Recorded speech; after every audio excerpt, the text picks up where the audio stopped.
ఈ వీడియో కనుక నచ్చితే ఖచ్చితంగా లైక్ చేయండి. ఎపిసోడ్లోకి వెళ్తే సుమలత వాళ్ళ హైయర్ అఫీషియల్స్తో మాట్లాడుతూ ఉంటుంది. కాలేజ్ వాళ్ళకి సంబంధించిన వాళ్ళతోని ఏమనంటే ఫోన్లో మాట్లాడుతుంది. మనం ఆల్రెడీ తక్కువ ఫీజులకే పెట్టామండి కాలేజ్ స్టూడెంట్స్కి. ఇక మనం కూడా ఇది ఇన్స్టిట్యూషన్ పెట్టాము, కానీ బిజినెస్సే కదా ఇది కూడా. మనం కొంచెం ఫీజు పెంచితేనే కదా మనకు కూడా ప్రాఫిట్స్ ఉండేది. ఇది కూడా ఒక టైప్ ఆఫ్ బిజినెస్సే కదా. రేపు మీతో మాట్లాడతాను, ఫీజు అయితే పెంచుదాము స్టూడెంట్స్కి అని చెప్పి ఫోన్ పెట్టేస్తుంది సుమలత. అప్పుడే అటువైపుగా వస్తుంది అక్షిత. ఏంటంటే స్టూడెంట్స్కి ఫీజు పెంచుతున్నారా ఏంటి అనగానే, అవును అక్షిత అని చెప్పి అంటుంది సుమలత. మీకు ముందే చెప్పాను కదా ఆంటీ, ఫీజు పెంచమని. పోన్లేండి ఇప్పటికైనా పెంచుతున్నారు, మంచి విషయమే. ఇది కూడా బిజినెస్సే కదా, మన ప్రాఫిట్స్ చూసుకోవాలి కదా బిజినెస్లో అనగానే, అవును నేను అదే ఆలోచించాను, పెంచేస్తాను ఫీజు అని చెప్పి అంటుంది సుమలత. ఇక అప్పుడే అక్కడికి చంటి అలాగే ప్రసాదరావు వస్తారు. ఏం మాట్లాడుతున్నావు సుమలత, ఫీజులు పెంచేదేంటి, అది కరెక్ట్ కాదు అనగానే, ఏంటండి ఏమైంది అనగానే చంటి అంటాడు, ఇది బిజినెస్ లాగా చూడకూడదు మమ్మీ. ఎంతమంది స్టూడెంట్స్ మన కాలేజ్లో తక్కువ ఫీజు అని చెప్పి ఎంతమంది మంచి మంచి ర్యాంకర్స్ బాగా చదివే ఫస్ట్ క్లాస్ స్టూడెంట్స్ జాయిన్ అయ్యారు. ఫీజు తక్కువనే కదా, అలా మంచిగా చదవడం వల్లే కదా, మంచి ర్యాంకులు పర్సంటేజ్ రావడం వల్లే కదా మన కాలేజ్కి మంచి పేరు వస్తుంది. అది కూడా చూసుకోవాలి కదా, బిజినెస్ లాగా చూడకూడదు అని చెప్పి అంటాడు చంటి. అప్పుడు సుమలత, ఏంట్రా నా కడుపును పుట్టావు కానీ అక్షిత చూడు ఎక్కడో పుట్టి మన ఇంటికి వచ్చింది, మన ఇంటి కోడలుగా నాలా ఆలోచిస్తుంది, నువ్వు మాత్రం నాలాగా ఆలోచించవు. ఏమండి మీరు మాత్రం, ఇది నా బిజినెస్, నా ఆలోచన మాత్రమే ఇక్కడ వర్క్ అవుతుంది, మీ ఇద్దరు సైలెంట్గా ఉంటేనే మంచిది అని చెప్పి అక్కడ ఉన్న చంటికి ప్రసాదరావుకి చెప్తుందనమాట సుమలత. ఇక చెప్పేసి అక్కడి నుంచి వెళ్ళిపోగానే సుమలత ఇక అక్షిత అంటుంది, ఎందుకు అంకుల్, ఎందుకు చంటి ఇలాగా ఆంటీకి నచ్చని ఆప్షన్స్ చెప్పేసి ఎందుకు ఆవిడ దృష్టిలో బ్యాడ్ అవ్వడం, ఎలాగైనా ఫీజు అయితే పెంచాల్సిందే, అదే ఫైనల్ అని చెప్పి అక్కడి నుంచి అక్షిత కూడా వెళ్ళిపోతుంది. ఇక అప్పుడు ప్రసాదరావు అంటారు, ఇప్పుడు దాకా మన కాలేజ్ మంచిగా నడిచింది, ఇక ఏమవుతుందో ఏమో అది ఎవరిదయ్యే అని చెప్పి అంటారు ప్రసాదరావు. మరోపక్క పల్లవి అలాగే చరణ్ ఇద్దరు స్కూటీ మీద వెళ్తూ ఉంటారనమాట కాలేజ్కి. ఇక పల్లవి ఏమో స్పీడ్ బ్రేకర్ రావడంతో చరణ్ మీద పడుతుంది. ఏంటి సరిగ్గా కూర్చోవా ఏంటి అని చెప్పి చరణ్ వెనక్కి తిరిగి చూస్తాడు. అప్పుడు పల్లవి అంటుంది, మాట్లాడితే వెనక్కి తిరిగి చూస్తున్నారు, అంతేలేండి మీకు నేనంటే ఇష్టం అనగానే, అవును మరి తెగ అప్సరసవని వెనక్కి తిరిగి మరీ చూస్తారు అని చరణ్ అంటాడు. అంతేలేండి మీరు అందరి ముందు బాడీ షేమింగ్ చేస్తారు, కానీ నేను మీకు అప్సరసనే, నేను మీకంటే ఇష్టం నాకు తెలుసు అనగానే, అవునులే ఎవరికైనా నువ్వు అప్సరసవని నేను చెప్తే అందరూ నన్ను తూ అని వస్తారు అని చెప్పి చరణ్ అంటాడు. ఈ లోపల అక్కడ ఒక గుడి కనిపిస్తుంది. ఇక అప్పుడు పల్లవి, ఒక్క నిమిషం అండి ప్లీజ్ అండి ఆపండి, దండం పెట్టుకొని వచ్చేస్తాను అని చెప్పి పల్లవి బైక్ దిగి రోడ్ దాటి అటు వెళ్ళి దండం పెట్టుకుంటూ ఉంటుంది. అక్కడ ఇద్దరు దొంగలు ఉంటారనమాట బైక్ దగ్గర, వేరే బైక్ దగ్గర. ఇక వాళ్ళు అనుకుంటారనమాట పల్లవి మెడలో చూస్తారనమాట గొలుసుని. ఇక చూసి, మనం ఎలాగైనా దొంగతనం చేయాల్సిందే, మనం మన పొట్ట గడవాలంటే తప్పదు కదా, ఇదిగో ఈ అమ్మాయి మెడలో తాళి ఉంది, దీన్ని తెంపి పడేద్దాము అని చెప్పి ఇక బైక్ మీద రెడీగా ఉంటారు. ఇక పల్లవి మళ్ళీ దండం పెట్టేసుకొని చరణ్ బైక్ ఎగ్గపోతున్న టైంకి ఇక గబగబా ఇద్దరు దొంగలు వచ్చేసి పల్లవి మెడలో చైన్ని లాగేసి బైక్ స్టార్ట్ చేసి వెళ్తూ ఉంటారు. ఇక పల్లవి స్పీడ్గా ఆ బైక్ వెనకాలే పరిగెడుతూ ఉంటుందన్నమాట. ఇక చరణ్ షాక్ అవుతాడు. చరణ్ కూడా ఇక తన స్కూటీ స్టార్ట్ చేసి వీళ్ళ వెనకాల ఫాలో అవుతూ ఉంటాడు, కానీ పల్లవియే స్పీడ్గా వెళ్తూ ఉంటుందన్నమాట చరణ్ స్కూటీ కన్నా కూడా. ఇక అటు పక్క దొంగలు భయపడుతున్నారు, ఏంటి ఈ అమ్మాయి ఇంత స్పీడ్గా వస్తుంది అని చెప్పేసి. ఇక పల్లవి స్పీడ్గా వచ్చి ఆ బైక్ని క్యాచ్ చేస్తుంది. ఇద్దరు దొంగల్ని వాయిస్ కొడుతూ ఉంటుంది.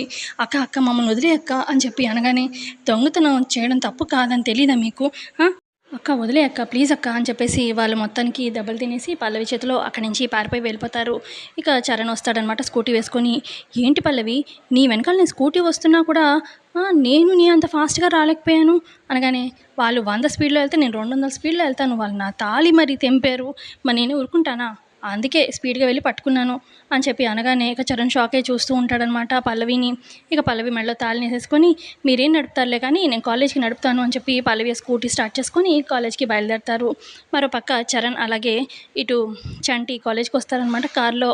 ఇక వాళ్ళు దిగుతారు. ఇక అక్షిత కాలేజ్ లోపలికి వెళ్తే ఇక అక్కడున్న ఫ్రెండ్స్ ఏమో, రే చంటి ఒక నిమిషం ఇట్రా అని చెప్పి పిలుస్తారు. ఏంట్రా ఇంకా చరణ్ పల్లవి రాలేదు అనగానే, వాళ్ళు ఎక్కడున్నారో మరి వాళ్ళు స్కూటీ మీద వస్తున్నారు అని చెప్పి అంటాడనమాట చరణ్. మరి మీరేంటి మరి కార్లో అనగానే, వాళ్ళిద్దరి మధ్యలో బాండింగ్ వేరే, మా ఇద్దరి మధ్యలో బాండింగ్ వేరే అని చెప్పి అంటాడనమాట చంటి. ఏ అక్షిత నీతో ప్రేమగా ఉండదా అని చెప్పి ఫ్రెండ్స్ అడుగుతారు. ఎందుకుండదు, భరించలేనంత ప్రేమగా ఉంటుంది అని చెప్పి అలా మాట దాటేస్తాడనమాట చంటి. ఈ లోపల కాలేజ్కి స్కూటీ మీద వస్తారనమాట చరణ్ అలాగే పల్లవి. ఇక చంటి వస్తాడు. ఏంటనే అలా ఉన్నావు అనగానే, ఏంటోరా వచ్చేటప్పుడు ఒక సీన్ చూశాను, నా మైండ్ బ్లాక్ అయిపోయింది అనగానే, ఏంటండి వదిలేయండి ఆ టాపిక్‌ని అని చెప్పి అంటుంది పల్లవి. ఏమైంది వదిన అనగానే ఏం లేదులే అని చెప్పి పదండి క్లాస్‌కి టైం అవుతుంది వెళ్దాం అని చెప్పి పల్లవి అంటూ ఉంటే, నువ్వెళ్ళు నేను స్ట్రాంగ్ కాఫీ తాగందే రాలేను అని చెప్పి చరణ్ ఏమో మెస్‌కి వెళ్తాడనమాట కాఫీ తాగడానికి. ఇక చంటి అలాగే పల్లవి ఏమో కాలేజ్‌కి క్లాస్‌కి వెళ్తారు. మరోపక్క కాలేజ్‌లో ఉష అలాగే ఇటు చందు ఇద్దరు నడుచుకుంటూ వస్తూ ఉంటారనమాట. ఉష ఏమో చందుని చూసుకుంటూ చందు చేయి పట్టుకొని మరీ నడుచుకుంటూ వస్తూ ఉంటుంది. ఇక దూరం నుంచి అక్షిత అబ్జర్వ్ చేస్తూ ఉంటుంది. ఇక అక్షిత అబ్జర్వ్ చేస్తున్న విషయం ఇటు చందు కూడా గమనిస్తాడనమాట. ఇక సడన్‌గా ఉష చెయ్యి విదిలించుకుంటాడనమాట చందు. ఏంటి చందు ఏమైంది అని చెప్పి ఉష అడుగుతుంది. ఇక అప్పుడు ఉషాకి చెప్తాడు, అంటే ఏం లేదు భర్తను కదా నేను చేపట్టుకుంటే బాగుంటుంది. సరే నువ్వు క్లాస్కి వెళ్ళు నేను వస్తాను అని చెప్పి ఉషాకి చెప్తాడు చందు. నువ్వెక్కడికి వెళ్తున్నావు అని చెప్పి ఉష అనగానే ఏం లేదు వాష్రూమ్కి వెళ్ళేసి వస్తాను, ఏం వస్తావా అనగానే లేదులే నేను క్లాస్కి వెళ్తాను అని చెప్పి ఉష క్లాస్కి వెళ్తుంది. ఇక చందు ఏమో అక్షితని కలవడానికి వెళ్తాడు. ఏంటి చందు ఉష చేయి పట్టుకోవడానికి కూడా ఇష్టపడట్లేదు అనగానే, దాన్ని అసలు భార్యగానే స్వీకరించట్లేదు, అసలు అదంటేనే నాకు చిరాకు కానీ తప్పట్లేదు, తను ఎలాగైనా వదిలించుకోవాలి వదినా అని చెప్పి అనగానే, నా దగ్గర ఒక ప్లాన్ ఉంది, ఇంతకుముందు ఇలాగే ఒకడు విసిగిస్తే నన్ను కాలేజ్ పైనుంచి తోసి పడేసాను, అలాగే ఉషను కూడా తోసేసామనుకో అయిపోతుంది. ఆ తర్వాత నెక్స్ట్ పల్లవిని కూడా అలాగే తోసేసి మన పీడ విరగ తీసేసుకుందాము, వాళ్ళు మనకి ఇంకా ఇబ్బంది ఉండదు వాళ్ళ ద్వారా అని చెప్పి అక్షిత ఐడియా ఇస్తూ ఉంటుంది చందుకి. మరోపక్క అదే కాలేజ్‌లో ఇంకొక అమ్మాయి, అబ్బాయి ప్రేమించుకుంటూ ఉంటారు. ఆ అమ్మాయి వచ్చి అబ్బాయితోని మన ప్రేమ విషయం మీ ఇంట్లో చెప్పావా లేదా అని చెప్పి అనగానే, చెప్దామనుకుంటున్నాను కానీ మా డాడీ బిజీగా ఉంటున్నారు అనగానే, మీ ఇంట్లో తెలిసిపోయిందా మన విషయం అని చెప్పి అబ్బాయి అడుగుతాడు. తెలియలేదు కానీ చదువైపోగానే పెళ్లి చేస్తా అని చెప్పి ఇంట్లో తెగ టార్చర్ పెడుతున్నారు. త్వరగా చెప్పేసేయి ప్లీజ్ అని చెప్పి ఆ అమ్మాయి అక్కడి నుంచి వెళ్ళిపోతుంది. ఈ లోపల ఇంకొక ఇద్దరు ఫ్రెండ్స్ ఆ అబ్బాయి దగ్గరికొస్తారు. ఆ అమ్మాయి నిన్ను సిన్సియర్‌గా లవ్ చేస్తుంది కదరా! ఎప్పుడు మరి పెళ్లి అనగానే, దాని మొహం దాన్ని నేను ఎక్కడ లవ్ చేశాను, ఏదో టైం పాస్‌కి వాడుకుంటున్నాను అంతే, అయినా దాంతో పెళ్ళేంటి అనగానే, అది సిన్సియర్‌గా లవ్ చేస్తుంది కదరా అని చెప్పి ఫ్రెండ్స్ అంటారు. అది లవ్ చేస్తే నేను దాన్ని మోసం చేయడానికే ప్రేమించాను, వాడుకోవడానికే ప్రేమించాను అని చెప్పి ఇతను అంటాడు. ఇక ఇద్దరు ఫ్రెండ్స్ ఏమో, రేయ్ నువ్వు ఇలా చేస్తున్నావు తప్పది, ఆ అమ్మాయికి వెళ్ళి చెప్పేస్తాము అని చెప్పి అనగానే, ఇక ఇతను అంటాడు, ఏంట్రా నువ్వు నా దగ్గర మీ డాడీ కోసం అని చెప్పి ₹1,00,000 అప్పు చేసావు, ముందు ఆ ₹1,00,000 కట్టు లేదంటే అప్పుడు చెప్తాను, మర్యాదగా పిచ్చి పిచ్చి వేషాలు వేయకు, ఆ అమ్మాయికి చెప్తాను అది ఇది అని చెప్పి వేషాలు వేస్తే డబ్బులు ఇవ్వాల్సి వస్తుంది అని చెప్పి అబ్బాయి బెదిరించేసి అక్కడి నుంచి వెళ్ళిపోతాడు. ఇక అబ్బాయి సైలెంట్ అయిపోతాడు. అయితే ఈ కాలేజ్‌లో ఈ అమ్మాయి, అబ్బాయి ప్రేమించుకుంటున్నారని చెప్పాను కదా! ఈ అమ్మాయి పల్లవిని కలుస్తుంది. ఇక పల్లవి ఏమో థాంక్స్ రోహిణి, నీ నోట్స్ ఇచ్చావు చాలా థాంక్స్, టైంకి నోట్స్ ఇచ్చావు, నోట్స్ అంతా కంప్లీట్ చేసుకున్నాను, చాలా థాంక్స్, ఇదిగో నీ నోట్స్ అని చెప్పి పల్లవి ఇచ్చేస్తుంది ఆ అమ్మాయికి. సరే పద క్లాస్ టైమ్ అవుతుంది కదా క్లాస్‌కి వెళ్దాము అని చెప్పి ఆ అమ్మాయి అనగానే, సరే ఇద్దరం క్లాస్‌కి వెళ్దాము అని చెప్పి ఇక క్లాస్‌కి వెళ్తూ ఉంటారనమాట. ఈ లోపల నోటీస్ బోర్డ్ మీదేమో ఇట్లాగా ట్యూషన్ అదే కాలేజ్ ఫీజులు పెరిగాయని చెప్పి నోటీస్ అక్కడ ఉంటుంది. ఇక ఒక్కసారిగా అందరూ షాక్ అవుతారు. ఇదేంటి సడన్‌గా ఇంత ఫీజులు పెంచడం ఏంటి? కట్టలేని వారి పరిస్థితి ఏంటి? అని చెప్పి అందరూ అలా గుసగుసగా మాట్లాడుకుంటూ ఉంటారు. సో ఇంతే అండి ఎపిసోడ్‌లో జరిగింది. నచ్చితే లైక్ చేయండి. Thanks for watching.